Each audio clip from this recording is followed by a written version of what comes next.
local campaign on Rogers TV. This is the debate for Thornhill, and I'm your moderator, Caroline Greck. Over the next half an hour, you will hear from the candidates on a wide range of issues, from questions from myself and from the public that were taped earlier.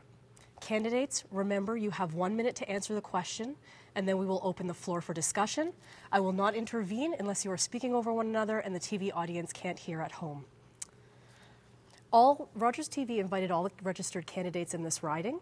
Who you see here are who accepted the invitation. From left, we have Nancy Coldham from the Liberal Party. Then we have Lorne from the NDP Party.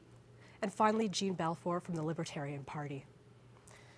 We did a draw for seating and speaking order before we began, and we will start with opening statements, starting with Nancy. Go ahead. Thank you, Caroline. My name is Nancy Coldham, and I'm the Liberal candidate for Thornhill. I'm running for some pretty strong reasons and 4 numbers. The 4 numbers that I think tell the Stephen Harper government's story. They are 165, 400, 166, and 1.5. There are 165,000 fewer jobs for our educated youth, 400,000 lost manufacturing jobs, $166 billion added to our national debt, and 1.5 million Canadians without work. These are the stories of the poorest economic performance in Canada's history in 80 years. It's the reason we need real change and we need economic stimulus now.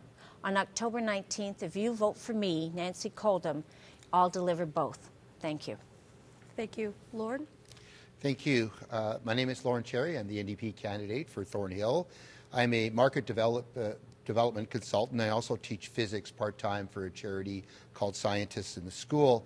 I've won 2 Canadian Profit 100 awards for business growth.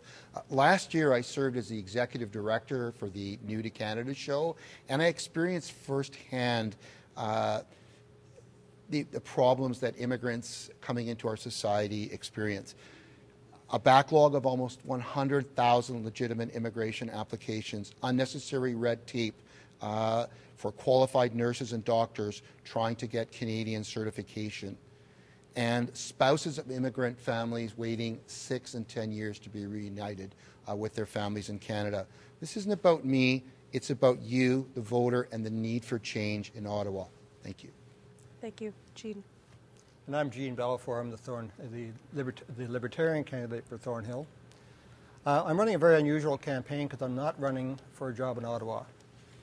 I'm running to present an idea, and the idea is small government.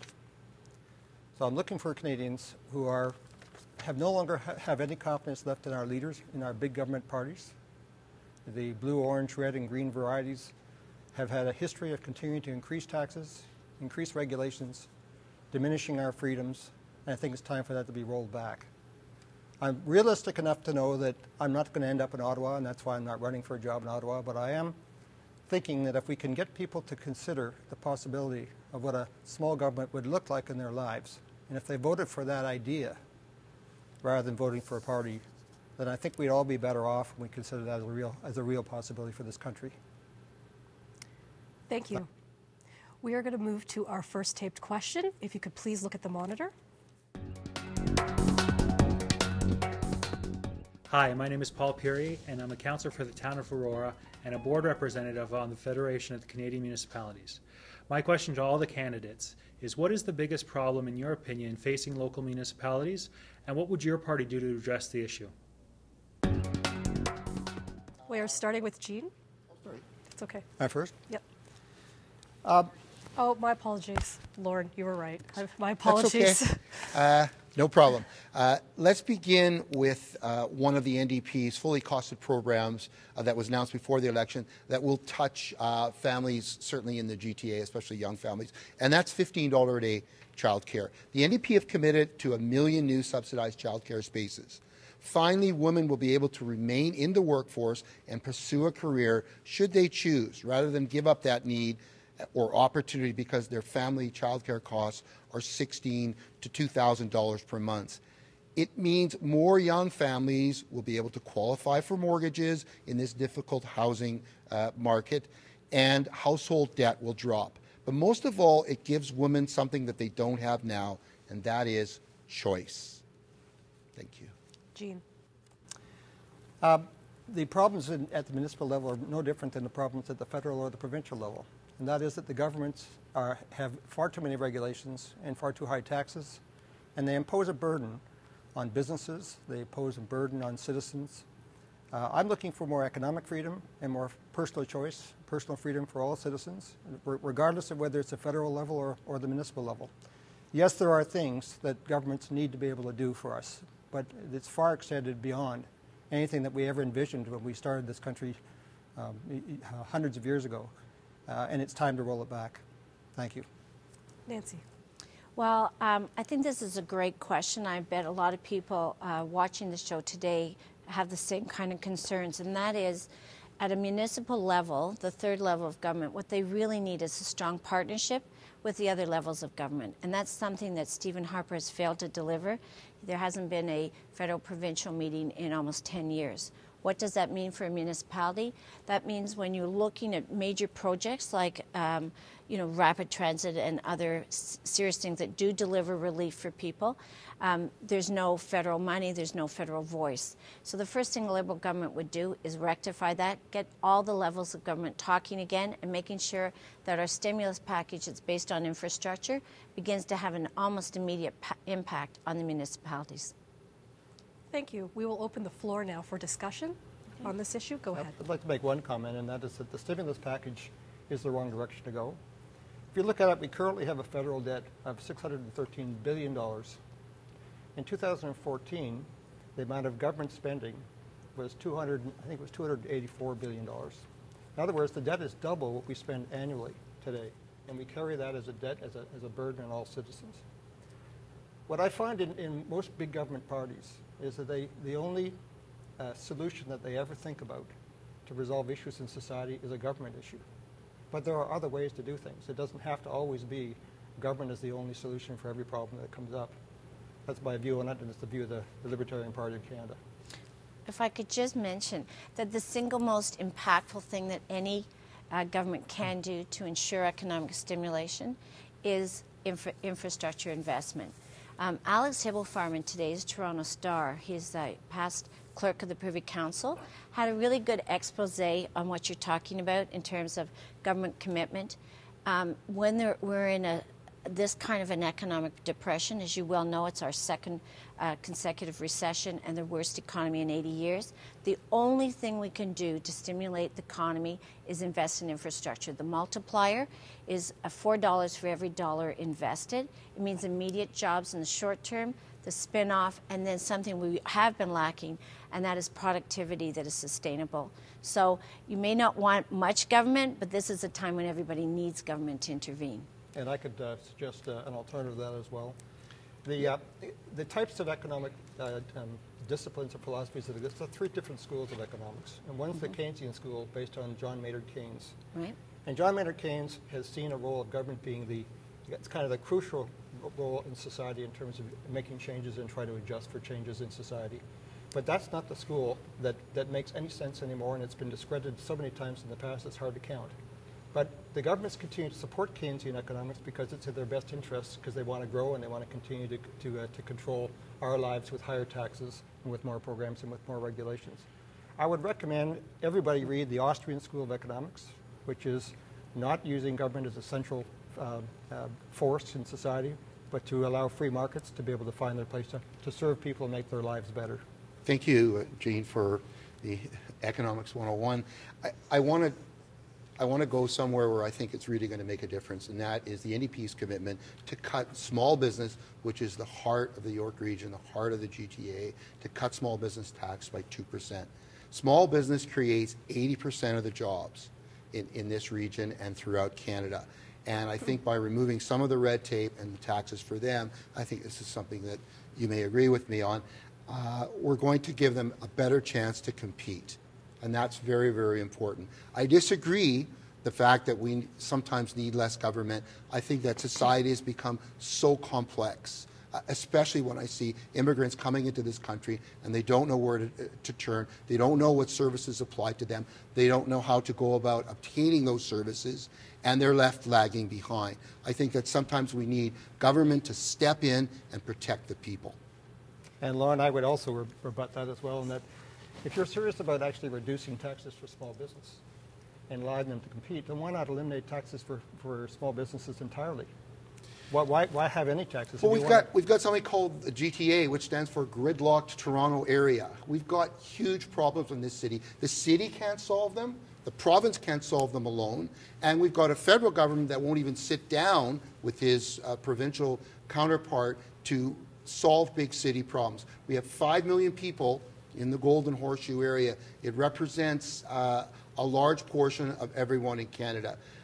If you eliminate taxes right now, when oil prices, which has been our primary scapegoat for supporting the economy, we're going to be in real trouble. We're going to slip into a deficit that we can't manage. Okay, I think we're going to move on to the next question now. Thank you. Talk about the unique issues facing your particular riding and what plans you have to address them. In particular, please include how your voice will be specifically heard in Parliament, and we're starting with Gene. Well, my voice will not be heard in Parliament because I don't expect to get there. But what I am hearing and talking to people, and of course I introduced the topic of high taxes, I introduced the topic of high regulations, and I also introduced the topic of the lack of trust that most citizens have today with their political leaders. So we have a race that's somewhat equal, they say. The polls say that it's a fairly tight race. And what I take from that is that it's a tight race because citizens don't trust and they're unsure of their leaders. It's not because there's any clear winner or because they're really that competent. It's because they don't trust them and they don't know who to choose. So I look at it from that point of view and I'm saying, well, maybe it's better, in fact, that rather than voting for big government alternatives, where people with big government parties and big government leaders, why not just boycott them? Why not instead choose to vote for small government, which is what I'm running for, as a proxy, as a registered vote that you no longer approve of the big government parties?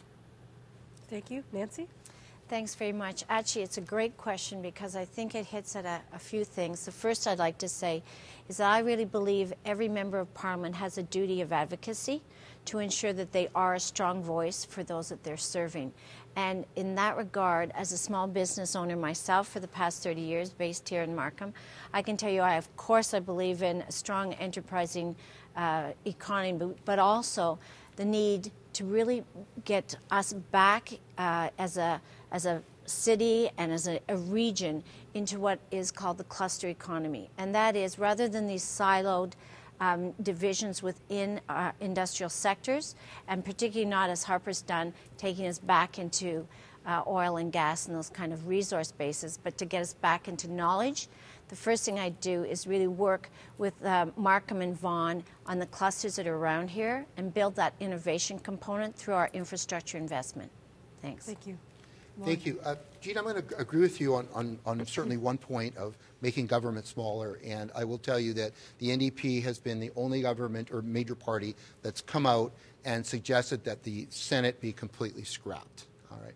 It's partisan. It's supposed to be a sober second thought chamber, and it's anything but. And it costs us $1 billion a year to maintain that institution. And I agree, that's big government that's gotten out of hand. If I could take that $1 billion and immediately put it into health care, I would do that in a minute.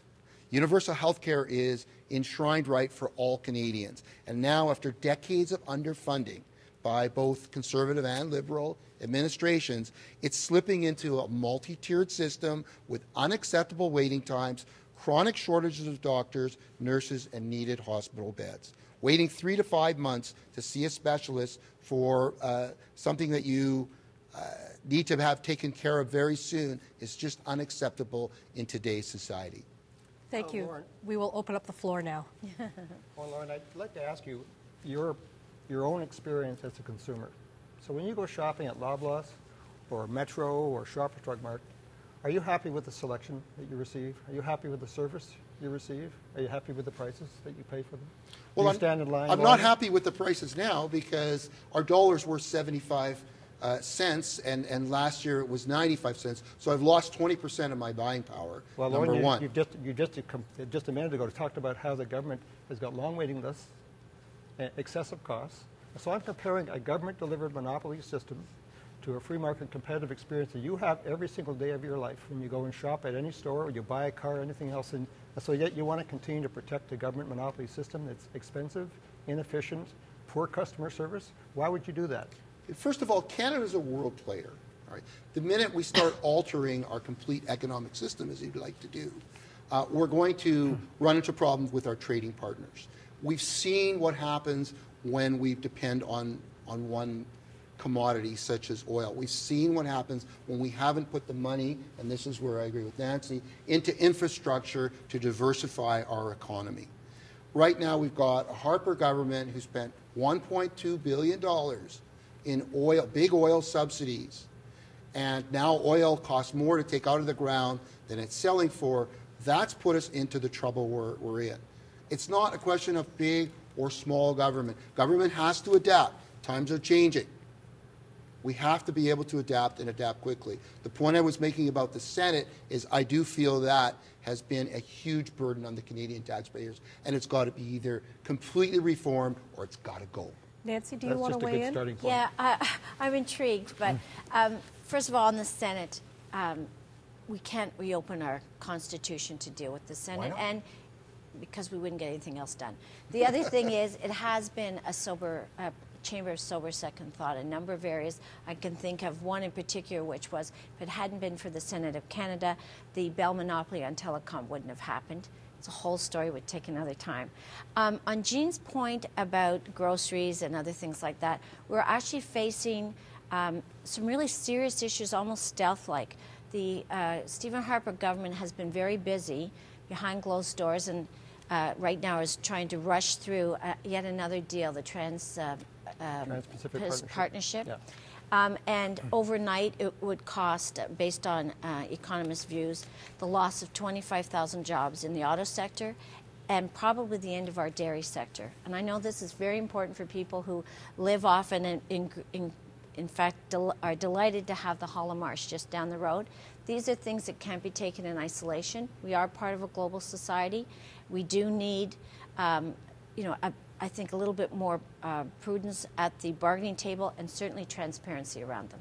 Nancy, did you get those quotes from economists that are Keynesian economists? Or did you get them from economists that actually understand economics?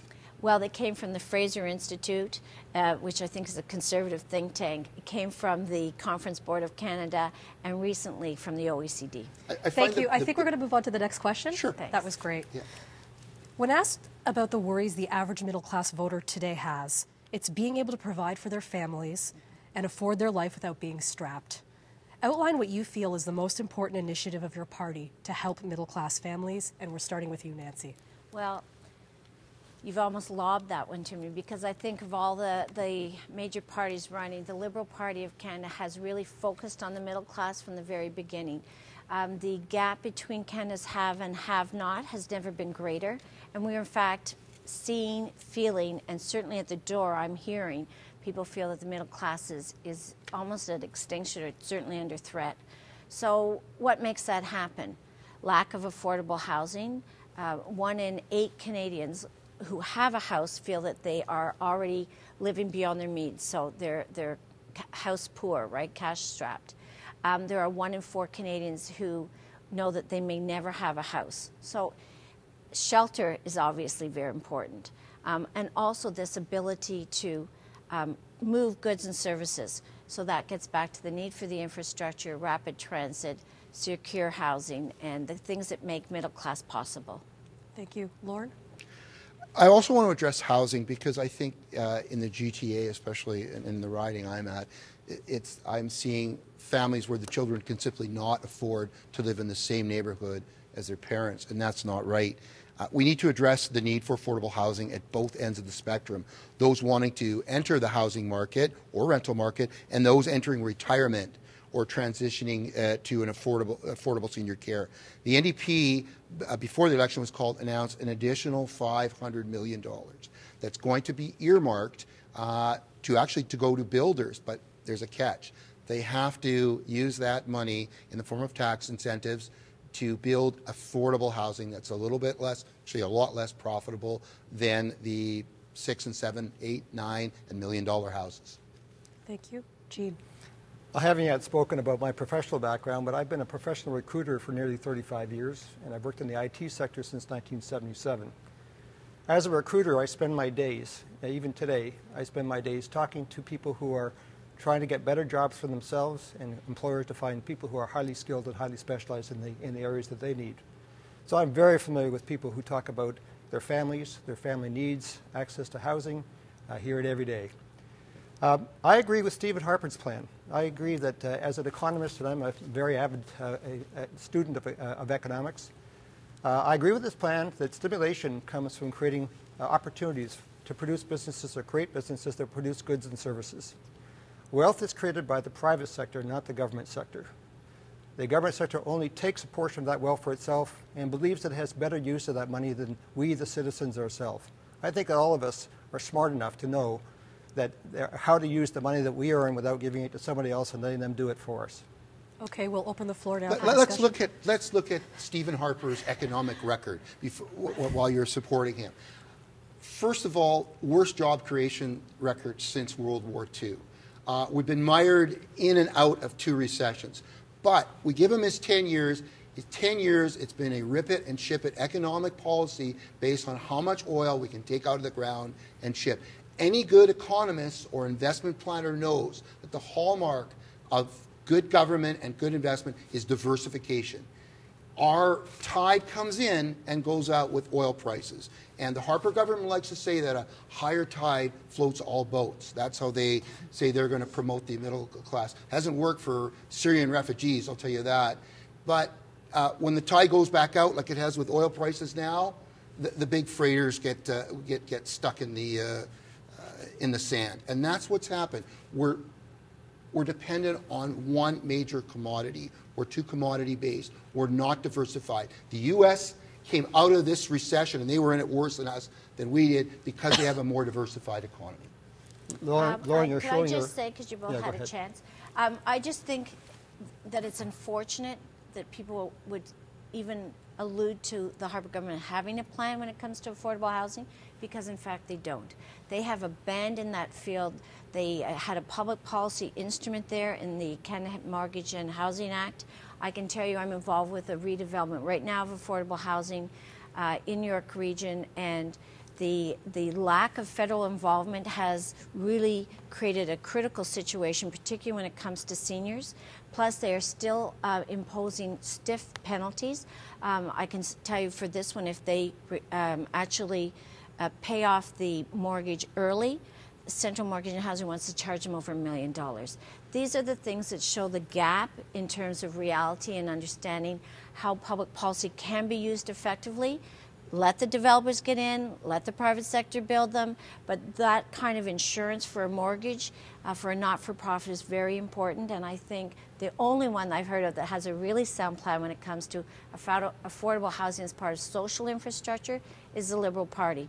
And to your point about the kind of money that's been wasted, and I think you would agree with this, Gene, there was actually a report that was issued by the Bank of Canada, and they used government numbers, and they were showing that the Harper government, through tax benefits that only benefit large corporations, that there's been $20 billion taken out of the system with no impact for the average citizen. That $20 billion would pay for the entire social infrastructure plan that we have. I think Gene, we're going to go to the next question. Okay.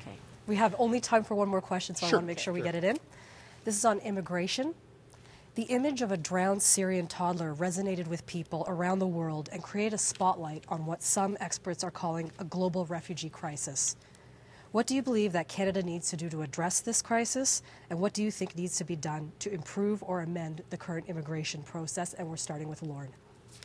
Well, as I said before, when I was executive director of New to Canada Resources and we produced the New to Canada show, this brought together all 3 tiers of government, plus community organizations, and immigrants themselves. And I saw firsthand the myriad of problems that they face in this country.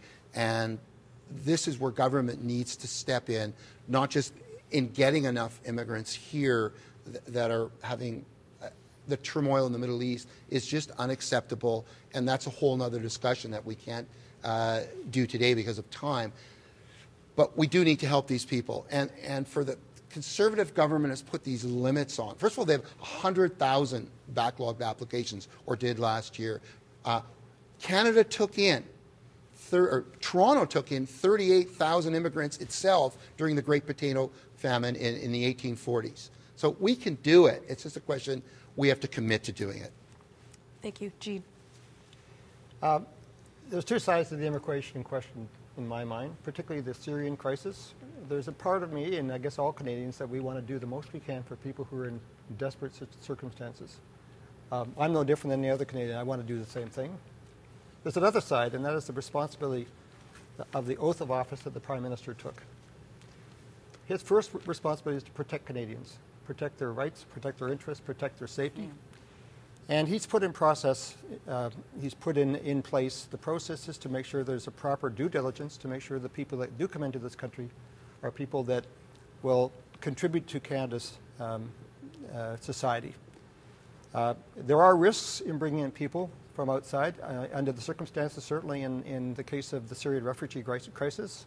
We need to balance both those risks as well as the need to want to be strong international humanitarians to care for people. That's my comment. Nancy. I am both intrigued and disappointed to hear people use this issue of immigration as something about, to do with fear and the need for control. Okay, why do I say that? One of the reasons I'm running is because this is not the Canada I grew up in, certainly not the Canada that a lot of people who are speaking to me at the door chose to come here for. And what does that mean? We have been known for our tolerance and also for our soundness in opening our doors and bringing people who have really made a difference to this country. The Syrian refugee situation is appalling. It's just yet one other instance where one side of government goes in to bomb and intervene in people's lives and economy, and then we're surprised when there are refugees. That child did start a global discussion on this issue, and I think it would be wrong for us to put our faces down like that poor child's was and really do the right thing. And the right thing doesn't have to do with being worried about who's coming in. It's making sure that the systems that are in place, and they weren't created by Mr. Harper, the systems that are there serve us all. So why does Justin Trudeau support? Why did he support Bill C-51, which the Canadian Bar Association has said the most destructive trampling on human rights that we have? That is all the time we have today. I want to thank our candidates, Nancy Coldham from the Liberal Party, Lord Cherry from the NDP Party, and Gene Balfour from the Libertarian Party. For more information, go to rogerstv.com. Thank you for watching.